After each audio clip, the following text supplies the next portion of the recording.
The sea has always held secrets, whispered in the rhythm of waves and the hush of the tide. Some say the ocean remembers, carrying voices from forgotten ages across the endless blue. In the deep, where sunlight fades, lies the domain of Poseidon, lord of the seas and keeper of storms. He is not only a god of power, but also of balance, shaping coasts and guiding the rhythm of waters. This story begins not in the depths, but on the shore, where people once lived close to the ocean's heart. They built homes of stone and wood, lit fires at night, and listened to the waves like lullabies of the gods. The sea fed them with fish, carried their ships, and gifted them pearls hidden in oyster shells. But the sea is never only gentle. It is vast, unpredictable, and filled with mysteries beyond mortal sight. Generations told stories of a pact with Poseidon, a promise of respect and harmony with the waters. Over time, that promise grew faint, forgotten by many, though the sea never forgets. Tonight, we return to that time, when the land was green, the tides restless, and the whispers of Poseidon began. This is the tale of Poseidon and the flooded lands, a story of tides, balance, and the voice of the sea. The waves are never silent, even when the world above grows quiet and still beneath the moonlight. Each crest rises with a whisper, each fall with a sigh, as though the ocean breathes its own stories. Long before kingdoms rose on land, the sea was already ancient, shaping shores with patient hands. The waves spoke in a language of rhythm, one only the heart could hear and only the soul could answer.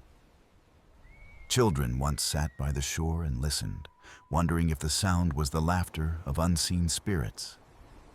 Fishermen claimed the sea spoke to them in dreams, guiding them where the shoals of silverfish would flow. Sailors swore the tides carried voices, warnings, and promises wrapped in the spray of salt and foam. To some, these whispers were blessings. To others, they were riddles too deep to untangle or understand. But all agreed the ocean was alive, ancient and watchful, as if every wave was the blink of an eye. And in the heart of those whispers, there was always the sense of someone greater, someone listening. This presence was Poseidon, lord of the seas, who ruled not by cruelty, but by the weight of eternity. He was the tide that kissed the shore, the storm that tested sails, and the calm that healed after storms. To the people of the coasts, Poseidon was both neighbor and mystery, as close as the water at their feet. Legends told that the waves carried his thoughts, soft murmurs that traveled from the deep to the shore. A child might hear a lullaby, a sailor might hear a warning, and a poet might hear a call to wonder. Yet no two heard the same, for the sea speaks in countless voices, all belonging to Poseidon's realm. The whispers were not always clear, but they lingered like threads of memory woven into the wind. When storms gathered, the voices grew stronger, rolling in the thunder and roaring with the crashing surf. And when the nights were still, they softened, like secrets exchanged between the moon and the tide. Some believed these voices were promises of protection, keeping harbors safe and nets filled with plenty. Others believed that they were warnings, reminders that the sea could never be owned, only respected. For the sea is both gift and test, never the same twice, always shifting, always alive with new meaning. It was said that if one sat by the shore long enough, Poseidon himself might speak through the waves, not with words as mortals use, but with a rhythm felt in the chest and carried in the bones. A rhythm that spoke of balance, of patience, of the eternal dance between land and sea. The whispers carried stories of lost islands and hidden caves where pearls gleamed like frozen stars. They told of dolphins that leapt in joy and whales that sang songs echoing across endless distances.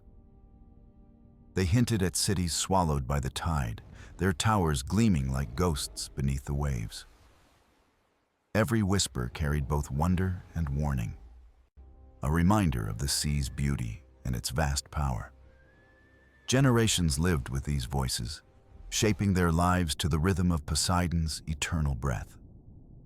And though the whispers were never loud, they were constant, always present, always guiding. It is in these whispers that our tale begins, with the sea as storyteller and Poseidon as its voice. For the land remembers its kings, but the ocean remembers everything, carrying stories in every tide. So when you hear the hush of the waves, listen closely, for it may be Poseidon speaking to you. Beneath the restless waves lies a kingdom unseen, a world both radiant and silent, shaped by Poseidon's hand. It is not a land of dust and stone, but of shifting light, coral walls, and towers carved from seashells. The halls shimmer with pearls, their glow reflecting like fallen stars scattered across the ocean floor. Columns of coral rise in spirals, alive with tiny fish, darting like sparks through living cathedrals. Anemones wave their soft arms, and gardens of kelp stretch high, swaying like banners in a secret wind. This is the heart of Poseidon's dominion, where the sea gathers its power and breathes its eternal rhythm. Schools of silverfish move in unison, drawing shapes that look like living murals against the blue. Dolphins play in arcs of light, carrying messages across great distances as if they serve the sea's will. Whales glide slowly through the deep, their songs echoing like hymns sung in temples older than time. Each creature has a place, each current a purpose, and every sound a role in the music of the ocean. Here, Poseidon reigns not with iron, but with balance. For the sea is vast and cannot be chained. He is both ruler and guardian, guiding the endless flow of life that stirs within the depths. His trident rests beside him, not as a weapon, but as a symbol of his bond with the waters. It gleams with a reflection of waves, each point representing the sea's three eternal truths: change, depth, and mystery. When Poseidon moves, the waters respond, currents shifting as though the sea itself follows his breath. He is not always visible, yet his presence is everywhere, in the calm tide and the raging storm alike. His hair is said to flow like seaweed in the current, his eyes as deep and blue as the mid-ocean. Legends speak of his voice rumbling like distant thunder, yet soft enough to comfort a child in dreams.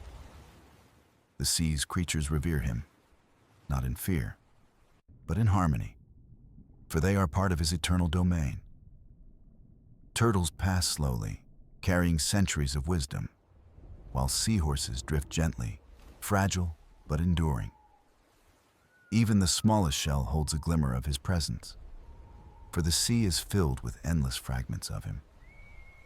Above his throne, light pours from the surface, bending into beams that dance across the watery halls. It is said that this light is a bridge between his world and the one of mortals walking on land. Poseidon often gazes upward, not with envy, but with watchfulness. For land and sea are bound together. When he stirs, the tides rise, stretching fingers of salt water toward the shorelines of distant kingdoms. When he rests, the ocean still breathes, carrying calm waves like lullabies for sailors adrift at night. The sea does not belong to mortals, nor does it bow to their will. It belongs only to itself. Yet Poseidon is not cruel. He listens, he watches, and sometimes he answers in the language of waves. His dominion is not measured in borders, but in motion, stretching across every tide, every coast, every depth. This is the realm unseen, a world alive beneath the surface, where silence is filled with hidden songs. It is here the sea keeps its memories, its treasures, and its endless mysteries, watched over by its Lord. And though mortals cannot walk these halls, they feel his rule whenever the tide rises at their feet. For Poseidon's dominion is not distant. It touches every shore, every stream, and every drop of rain. To know the sea is to know him, and to listen to the waves is to hear his kingdom breathe. Along the rugged coasts where land meets sea, a kingdom once thrived beneath the watch of rising tides. Its people lived close to the water, their lives bound to the rhythm of the waves and the pull of the moon. Morning began with the cries of gulls, sails unfurling, and fishermen guiding small boats across the calm bay. Children played along the shoreline, chasing foam and gathering shells that glistened like treasures in the sand. Mothers washed linen in streams that ran into the sea, their voices blending with the lull of the tide. Fathers told stories at dusk, their words weaving legends of gods, storms, and the spirits of the ocean. The people were not wealthy in gold, but they were rich in the gifts the sea placed at their feet. Fish filled their baskets, seaweed fed their fields, and salt was harvested like crystals from shallow pools. Their houses were made of stone and wood, painted with colors that mirrored the blues of the horizon. Narrow streets wound through the village, always leading back to the shore, as though the sea called them home. Every festival they held began with songs to the ocean, drums echoing like distant waves in celebration. Fires lit the beaches, and dancers moved in circles, imitating tides that came and went without end. The people saw the sea as both provider and mystery, its moods changing like the sky above. Sometimes calm, sometimes fierce, it reminded them daily of forces greater than their understanding. Fishermen swore they felt the sea listening, as if Poseidon himself weighed their respect with each voyage. They offered small prayers before casting nets, whispering promises to treat the waters with gratitude. Children were told never to mock the waves, for every ripple carried the memory of ancient pacts. The villagers lived with a balance, taking what they needed, but leaving enough for the sea to renew. Their harbor bustled with life. Boats carved from cedar, nets hung to dry, voices carried on the salt wind. Merchants arrived with spices, cloth, and stories of distant islands kissed by the same eternal sea. The air was always alive with the scent of brine, smoke from cooking fires, and the laughter of families. At night, lanterns glowed like stars along the shoreline, mirrored by the constellations above. Fishermen returning under moonlight guided their boats by those very stars, trusting the heavens as much as the tide. The people understood the sea could take as easily as it gave, and so they lived with reverence. Elders taught the young to read the waves, the winds, and the flight of birds for signs of change. Even the smallest shift in tide was respected, seen as the ocean's voice speaking through its endless song. Though they could not see Poseidon, they felt him in every spray of salt, every swell beneath their feet. He was not a distant god to them, but a presence woven into the rhythm of their daily lives. Some believed dolphins were his messengers, guiding lost sailors back to safe harbors in times of need. Others thought pearls were his gifts, reminders of beauty hidden within the deepest, darkest places. Every tale, every superstition, wove the people closer to the sea and to the unseen God who ruled it. And so their lives flowed with the tides, simple yet sacred, filled with gratitude for each returning dawn. The village thrived, not by conquering the ocean, but by listening to its whispers and honoring its might. For as long as they remembered, harmony endured, and the people walked hand in hand with the sea. Long before memory, A pact was forged between the sea and the people who lived upon its edge. It was not written on stone or parchment, but carried in stories, songs, and the hush of the waves. The pact spoke of respect, of gratitude, and of balance between the needs of mortals and the will of the sea. Poseidon himself was said to have blessed the first fishermen who learned to cast nets with care. He whispered to them in dreams, teaching that the ocean would provide so long as it was honored. In return, the people promised not to take more than they needed, nor to waste what the waters gave. They lit fires by the shore, leaving small offerings of bread, wine, and shells polished by the tide. Children were taught to bow before the waves, to greet the sea as they would a guest or a king. Every festival carried songs of the pact, voices rising like gulls above the crashing of the surf.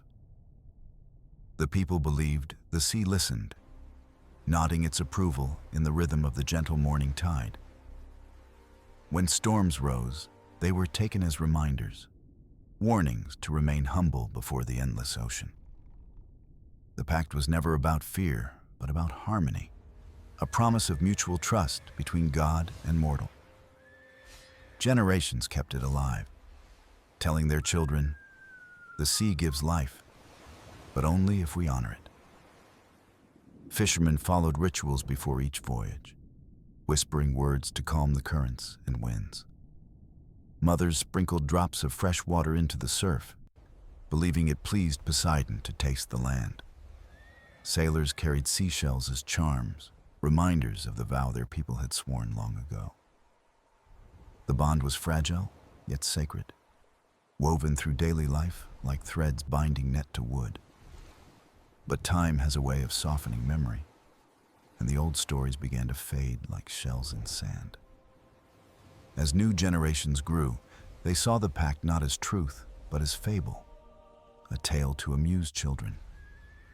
Merchants sought profit, urging fishermen to catch more than the sea could ever renew. Boats grew larger, nets wider, and the patience of waiting gave way to hunger for abundance. The songs once sung at festivals became shorter, their verses forgotten, their meaning dimmed. Offerings left at the shore grew rare, the fires unlit, the seashells untouched by reverent hands. The pact that once held land and sea together slowly slipped into silence, almost forgotten. Only the elders remembered clearly, their warnings dismissed as echoes of another age. They said the sea remembers, that Poseidon's eyes still watch from beneath the deep waves. They spoke of balance, of tides that rise not only to feed, but also to remind. Yet their voices carried little weight against the hunger for more, for faster, for greater gain. The people no longer bowed before the waves, nor whispered thanks to the unseen God within. To them, the sea became only a resource, its gifts endless, its patience eternal. But the ocean is not endless, and even eternity has limits when promises are broken. The pact had not been erased, only ignored, like a tide waiting for its hour to return. Poseidon did not forget, for the sea never forgets, and balance must always find its way. In the stillness of night, some claimed to hear the sea sigh, as if mourning what was lost. Others dreamed of waves that spoke in sorrow, reminding them of vows left unanswered. The pact was not gone, but it trembled like a rope fraying, each strand breaking with neglect. And so the people lived, unaware that the sea was listening still, its memory as deep as the abyss. For promises made to the ocean are not easily broken, and forgotten words always find their echo. The days of abundance came swiftly, and the people thought the sea had no end to its generosity. Boats returned heavy with fish, nets bursting, and markets overflowed with silver-scaled treasures. Children laughed as baskets spilled across the sand, believing the ocean would always provide more. The elders shook their heads, whispering of balance, But their words were drowned by coins and cheer. Merchants praised progress, claiming the pact was only an old superstition that kept them poor.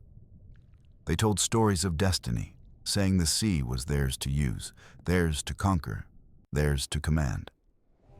The sacred offerings by the shore grew rare. Fires that once lit the night now stood in darkness. Shells once placed with care became trinkets sold to travelers, their meaning stripped away. The festival still came, but the songs were louder, faster, filled with pride rather than gratitude. No one bowed before the tide, and the waves no longer seemed to nod in gentle agreement. Instead, the sea grew restless, its rhythm shifting, its voice deeper, its sighs longer at night. Fishermen began to notice changes, though they did not speak of them at first. Currents once steady twisted strangely, pulling boats into paths they did not choose. Schools of fish moved farther from the coast, their numbers thinning despite the widening nets. Some sailors returned with torn sails, claiming the wind carried voices like warnings on the water. Others whispered of shapes in the waves, shadows that watched, but disappeared when the sun rose. Still, the people pressed on, driven by hunger for wealth and the taste of endless harvest. They laughed at omens, calling them tales for children, nothing more than dreams of the fearful. Yet in quiet moments, some felt the silence of the sea was no longer peaceful but heavy. It was as if the ocean held its breath, waiting for a choice that was yet to be made. One night, a great storm came suddenly, without warning from sky or wind. The clouds gathered thick, and the sea rose with a force no fisherman had ever seen before. Waves thundered like mountains, crashing, and the shoreline trembled beneath the weight of water. The people ran for safety, calling on gods they had long ignored, their voices filled with fear. But the storm was not destruction, only a reminder, fierce yet strangely merciful. Boats were battered, markets washed clean, yet no lives were taken that night. When dawn came, the village stood soaked, shaken, but whole, with only silence in the air. The elders gathered the young and said softly, "Do you see now? The sea has spoken." They explained that the storm was a warning, a reminder that the pact still lived. They urged the people to remember the old ways, to give thanks, to bow before the tide. Some listened with open hearts, shaken by the storm, ready to honor the forgotten promise. But others grew angry, saying storms were natural, not the voice of gods or pacts. They rebuilt quickly, casting nets again, hungrier now that so much had been lost. Their greed drowned the lessons of the night, though the memory of thunder still haunted them. The elders prayed at the shore, laying offerings once more, though fewer hands joined them.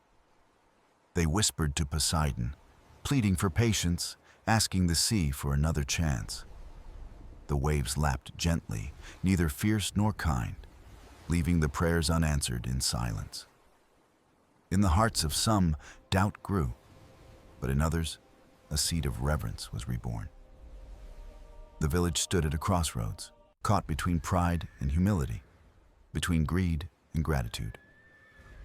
The sea watched quietly, vast and eternal, knowing that balance always finds its path. And though the people had forgotten much, Poseidon had not forgotten them. The storm was only the beginning, a whisper compared to the voice the ocean still carried. For the pact was alive, and broken promises have tides that always return to shore. Whispers of the storm lingered in the village, a memory carried in every creak of wood and crash of waves. Children asked their parents if the sea was angry, but their questions were hushed away with uneasy smiles. Merchants returned to their trade, urging fishermen to sail farther, to bring back more than ever before. The elders shook their heads, warning that greed would draw the ocean's gaze, but few cared to listen. Fishermen mended nets with trembling hands, remembering how the storm tore their boats like fragile shells. They knew the sea was changing, yet they followed the tide, for hunger and duty left no choice. Some spoke of shadows beneath the waves, shapes that moved like creatures older than time itself. Others dreamed of voices calling their names, not in anger, but in sorrow, like a friend betrayed. At night, the shoreline glowed under the moon, but the silence between the waves felt heavy. The sea, once a companion, now seemed distant, watching, waiting, holding secrets too deep to reveal. A boy named Leandros sat by the shore, listening, convinced the sea spoke in its restless sighs. He asked his grandfather, one of the last elders, what the ocean wanted from them now. The old man's eyes clouded with memory, and he whispered, "It wants us to remember."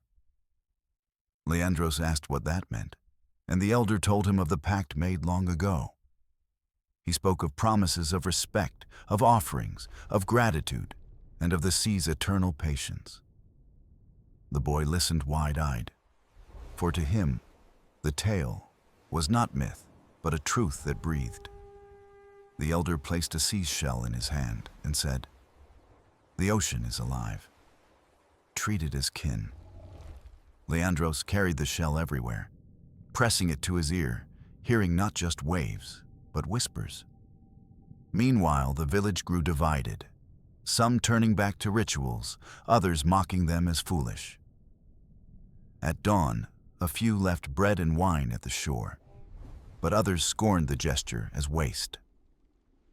This fracture deepened with each tide, splitting families, friends, and neighbors into doubt and defiance. The sea did not rage again with storms, but it withdrew, its bounty shrinking with every season. Nets came back emptier, and fish that once gleamed silver now arrived pale and scarce. The people grew restless, blaming one another, shouting that someone must be angering the gods. Merchants cursed the elders, saying their tales of the pact filled minds with fear, not wisdom. But in their hearts, even the loudest skeptics felt the weight of the silence at sea. For silence can be more terrifying than thunder, and the ocean's quiet was heavy with intent. Leandros often stood at the shore, whispering thanks to the waves, even when they offered nothing. He believed Poseidon heard, even if the god answered in ways the people could not see. Sometimes the tide rose higher around his feet, as though listening, circling him in a gentle embrace. Other times, he dreamed of the deep, where a throne of coral and stone lay in shadow. There, a figure vast as mountains watched him, eyes glowing like storms beneath the surface. The god did not speak, yet Leandros felt his heart echo with meaning. Balance must return. He woke from such dreams trembling, yet filled with resolve, knowing the pact was not lost. The elders saw something in him, a spark of reverence that others had forgotten. They told him the sea chooses who will carry its message, who will be its bridge to mortals. Though still a child, Leandros bore the weight of that unspoken calling without fear. He began to gather friends, telling them the old stories with fire in his voice. Some laughed, but others listened, feeling their hearts stir as if remembering something long buried. A small circle formed, children and youths who offered shells, songs, and prayers to the waves. They sang softly at night, their voices carried by the wind, mingling with the rhythm of the tide. Though small, their devotion was noticed, for the sea never forgets, and the god of waves listens. In the hush of twilight, the waters shimmered faintly, as if answering their fragile song. The sea had not turned away forever, but it waited, patient and vast, for the people's choice. And deep beneath, Poseidon watched, weighing the hearts of mortals, waiting to see if they remembered.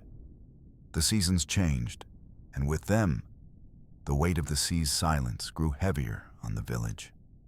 Each dawn, fishermen pushed their boats out, yet their nets came back lighter than the day before.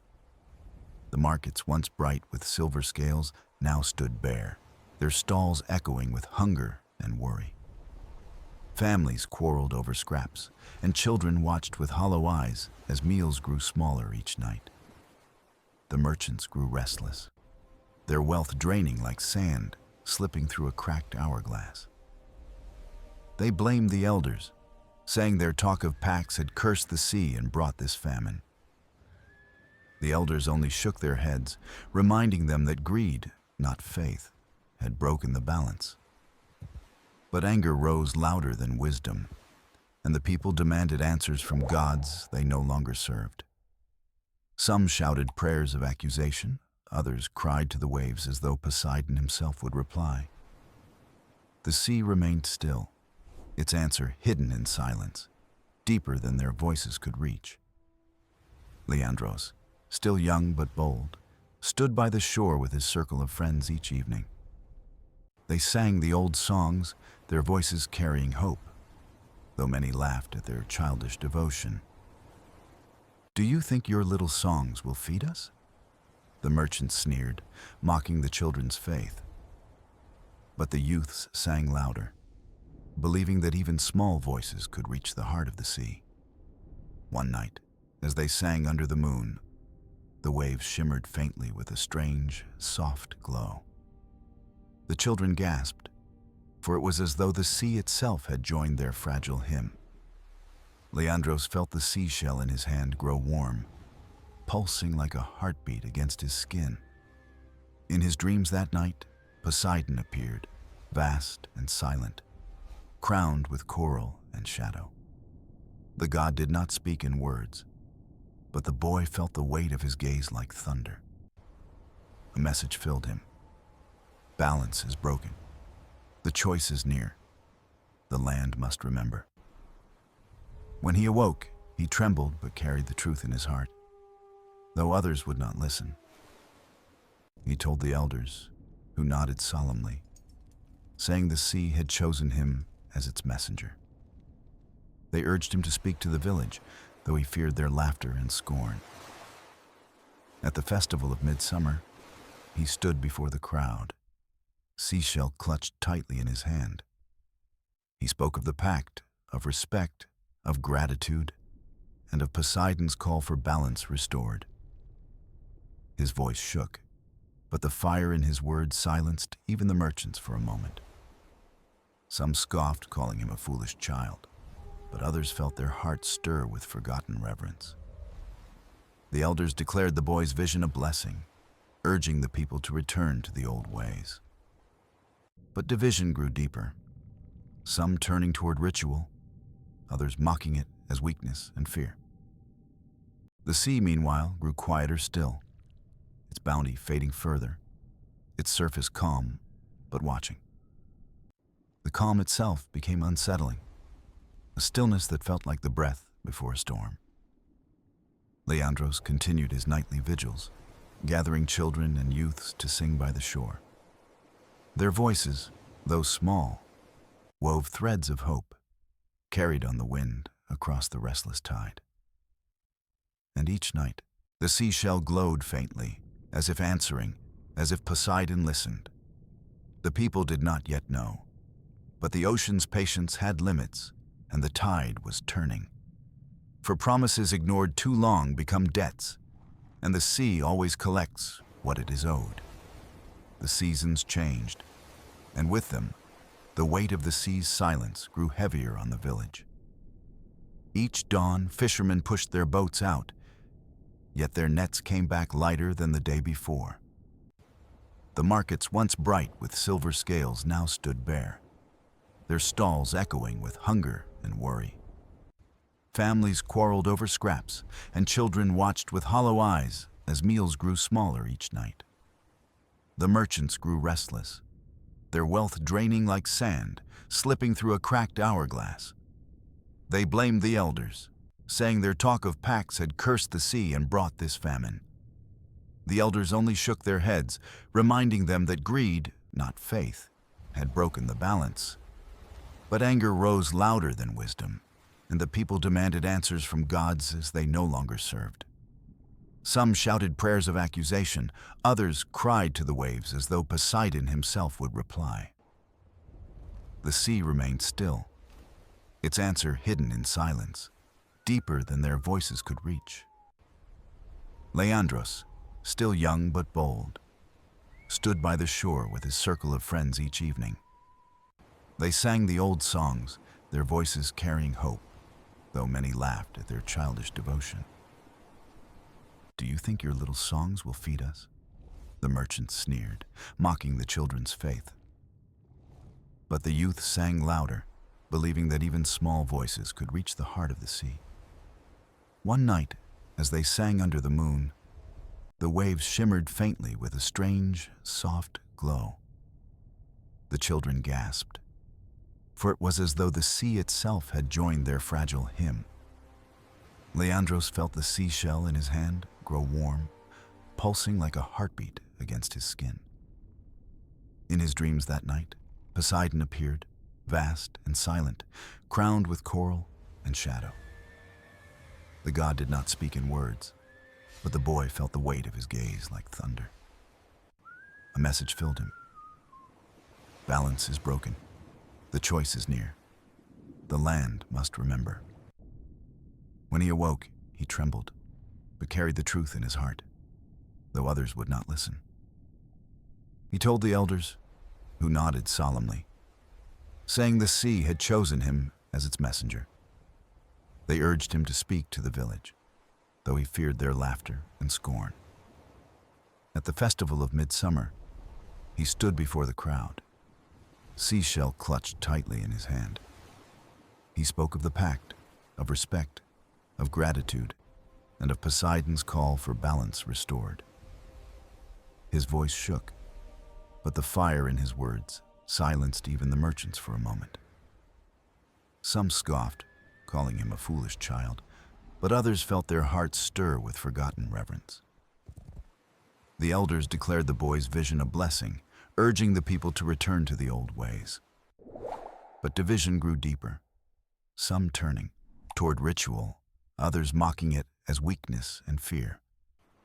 The sea, meanwhile, grew quieter still, its bounty fading further, its surface calm but watching.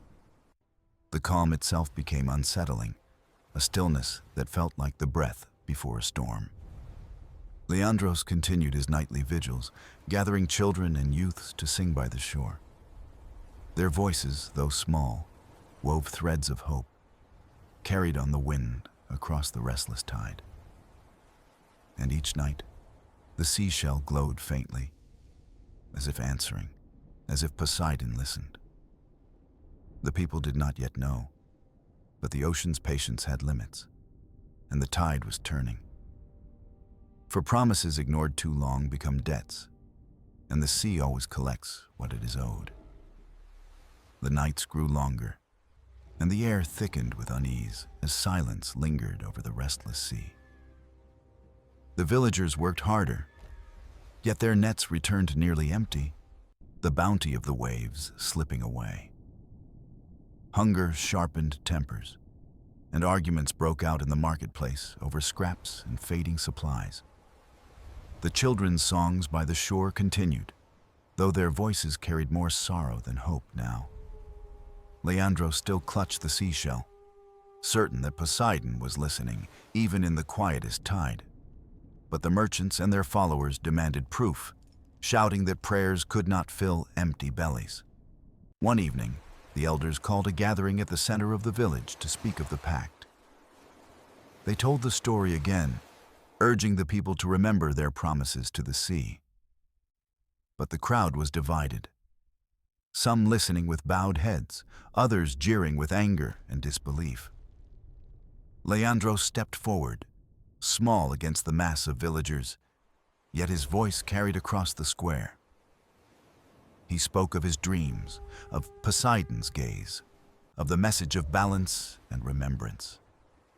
Many laughed, calling him a dreamer, a boy clinging to fairy tales while the village starved.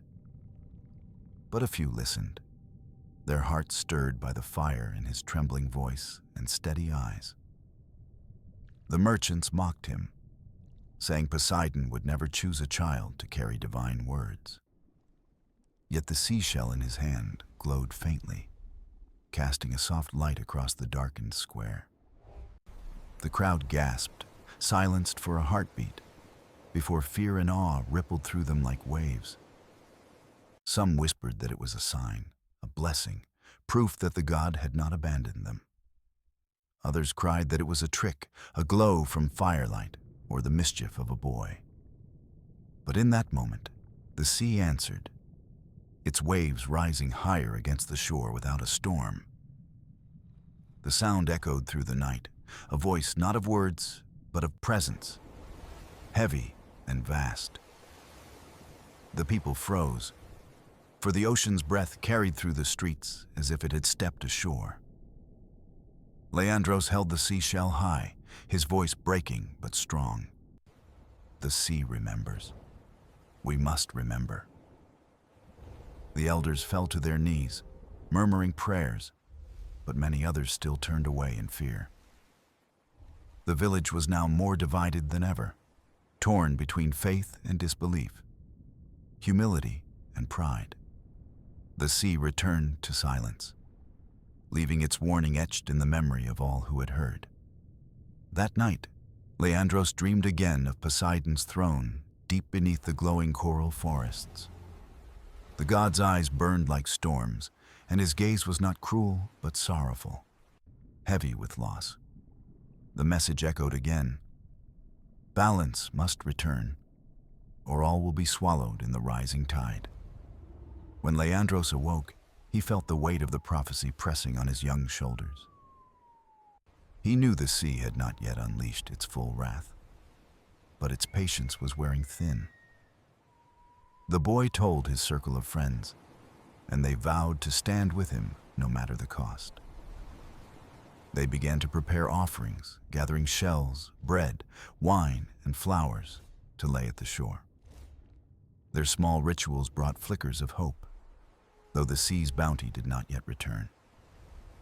Still, they believed Poseidon listened, and that faith kept their hearts from sinking into despair. The rest of the village watched with unease, some moved, others mocking, the divide growing deeper. It was clear that a choice was approaching, a tide of decision that none could escape. The ocean waited, vast and unyielding, its silence louder than thunder, its patience nearly gone. And though the villagers argued, prayed, or mocked, one truth loomed over them like a shadow.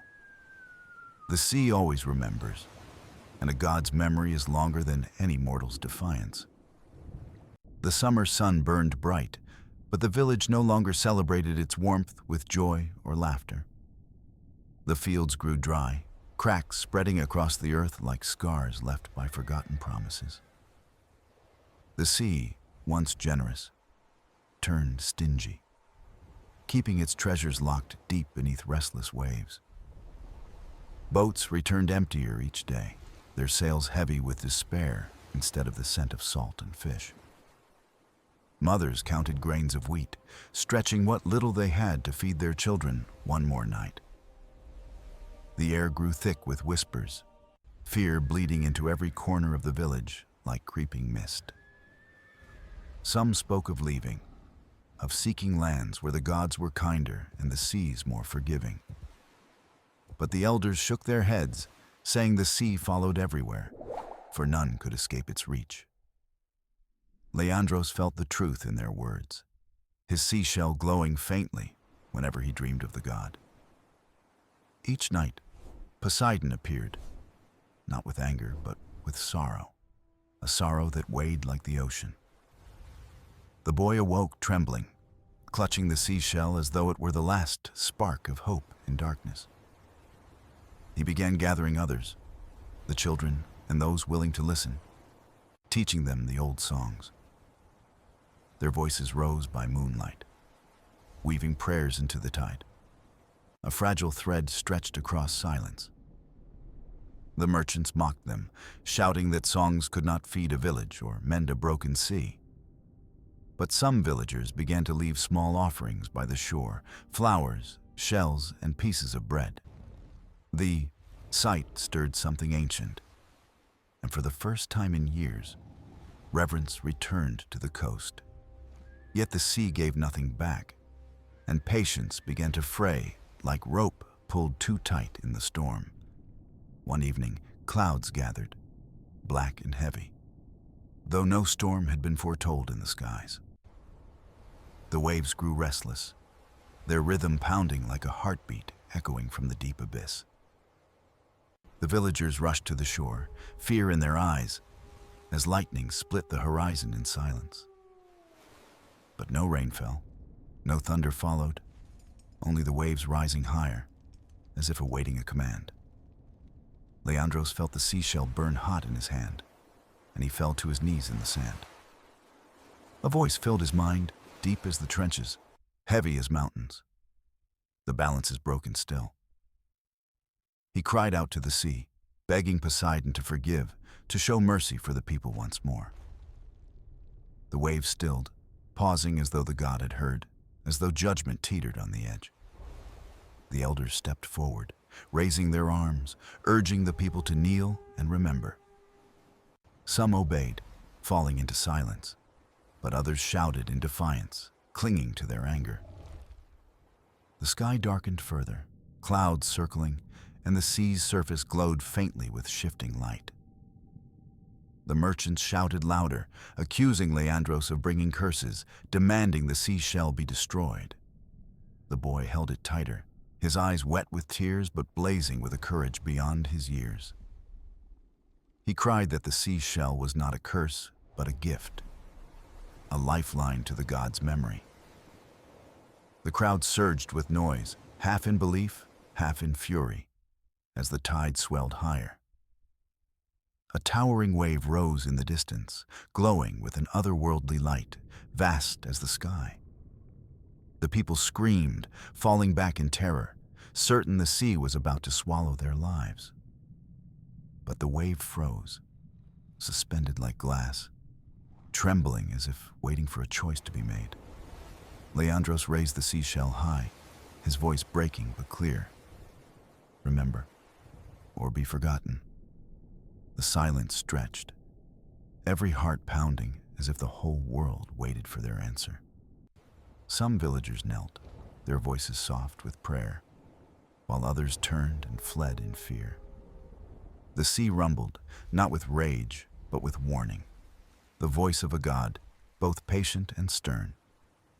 Leandros fell to the sand, exhausted, but the seashell glowed brighter than ever in his hand.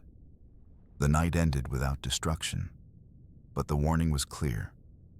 The tide of choice was near, and the village knew that Poseidon's patience, though vast, was not endless, nor was time itself. The dawn came soft and pale. The sky brushed with colors of ash and rose above the restless sea. The villagers gathered in silence, their eyes heavy with fear, their hearts weighed down by what loomed. The great wave still lingered in memory, suspended like a question that had yet to be answered. Leandros stood at the shore, the seashell glowing faintly, as though waiting for his next word. He knew the god's patience was thin, and yet he felt the pull of mercy within the tide. The elders walked beside him, their hands clasped, whispering prayers to gods they had once forgotten. One by one, the villagers approached, some with offerings of flowers, others with bread and wine. They laid them gently on the sand, their gestures trembling but sincere, a plea for forgiveness. The merchants hesitated, their pride bitter, but hunger and fear forced them forward at last. They too placed their gifts upon the shore, ashamed but desperate to be spared the sea's wrath. The children began to sing, their voices thin but steady, weaving hope into the morning air. Leandros joined them, his song rising, carrying across the waves like a thread of memory. The seashell burned bright, casting light that shimmered over the water like fire upon glass. The sea stirred, waves curling gently, no longer in anger, but in recognition of old bonds. A voice filled the air, not in words, but in presence, vast, sorrowful, and eternal as the tide. The earth shook lightly, not with destruction, but with the weight of the gods' remembrance. Balance, the voice seemed to echo. Balance must be kept, or all shall be undone. The villagers fell to their knees, their prayers weaving together, their hearts bound by one truth. They remembered now, not with fear alone, but with reverence, gratitude, and fragile humility. The great wave on the horizon trembled, then softened, dissolving into foam under the morning sun. The sea grew calm, its anger ebbing, as though Poseidon had drawn back his hand at last. Leandros dropped to the sand, exhausted, the seashell dimming until it was only a shell again. But he knew its light had not died, only returned to the sea, waiting to be called once more. The elders lifted the boy, their voices full of gratitude, saying he had carried the sea's memory. The merchants bowed their heads, ashamed of their greed, promising change with trembling sincerity. The villagers together vowed to honor the pact, to give thanks with each harvest and tide. They rebuilt their rituals, songs at dawn, offerings at dusk, and prayers woven into daily life. The children's voices carried across the waves, reminding the sea that they remembered always. The bounty slowly returned, nets growing heavy again, fields greening with life after long despair. Hope bloomed, not as before, but steadier, tempered by the memory of nearly losing it all. Leandros still walked the shore at night, whispering thanks, feeling the sea breathe beside him. He no longer dreamed of Poseidon's sorrowful gaze, but of the calm depths where balance lay. The village thrived, not because of abundance alone, but because gratitude bound them to the sea. Generations passed. Stories told of the boy and the seashell that glowed like the sun. The children sang those stories, their voices mingling with the tide, carrying memory forward. And always, the villagers knew the ocean was listening, watching, waiting in silence. For gods do not forget, and the sea remembers every promise, every offering, every prayer. The ending was not of destruction, but of a choice, a reminder of the thin line they walked. The land remained safe, not because they conquered the sea, but because they learned to honor it.